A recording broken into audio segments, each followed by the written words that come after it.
We've looked at painting and sculpture so far, and it's easy to think of them as works of art. But what about buildings? Can a building be art?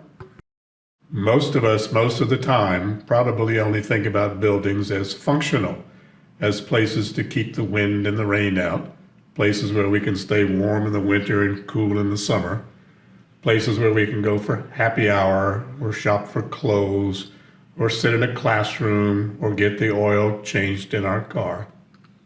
And of course, most buildings are not works of art, but some are. And let's look at an example from the textbook and see why it's a work of art. Remember, first of all, the definition we've been using to decide if something is a work of art. The form interprets the subject in a way that conveys to us a larger meaning, some kind of meaningful insight into the subject. We call that larger meaning the content. So let's start with subject. And the subject of architecture, remember, is its function. What's the function of this building? What's it used for? Does the shape of this building reveal its function to us?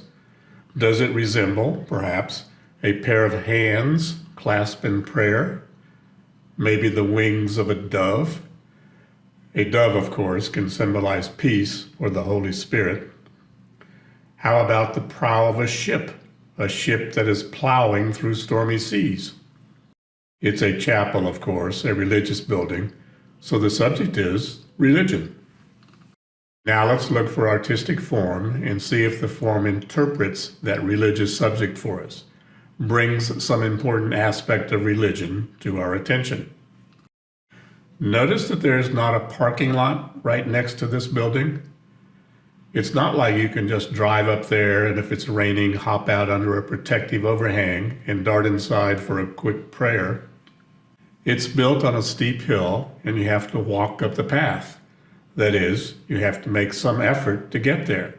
A journey, so to speak, may be symbolically analogous to a religious pilgrimage.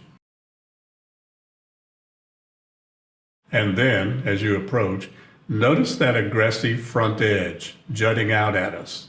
Visually, at least, kind of intimidating. The main body of the building is white concrete. Does it appear twisted, like it's writhing or struggling, like it's under some tension? The roof is dark in contrast with the lower part. It's actually elevated on small blocks, and that seems to give it a mysterious floating quality.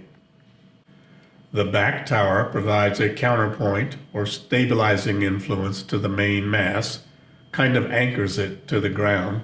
Once you get up close, past the aggressive front edge that seems to warn you away, the walls fall back, inviting you in. And once you surrender yourself, so to speak, let the church embrace you, the inside is full of awe and mystery. So, does the form of this building give us any insight into the nature of religion? That's what artistic form does, remember. Communicates a larger insight into the subject. The modern world has for some time been characterized by a movement away from religion. Faith is not so simple and easy anymore. Doubt and skepticism are all around us, and faith has to struggle against that doubt. Does this building encourage us to participate in that struggle? The steep hill requires an effort to climb. The aggressive corner jutting out at us is an obstacle to be surmounted. The white body of the church is twisted, struggling, reminding us that faith is not easy. But once we get up the hill, the walls slant inward, inviting us in. And the inside is calm, serene, mysterious. When we fully participate with this building, do we experience the tension, the anguish, the struggle associated with faith in this day and age, as well as a peaceful surrender on the inside to both the comfort and the mystery of faith? If so, the subject, religion, has just been transformed into a content, a larger meaning or insight, by the form, by the arrangement of the parts. Pretty cool, huh? The way artistic form can take a bunch of concrete blocks and glass window panes and wooden benches and arrange them to speak to us this eloquently in the language of art.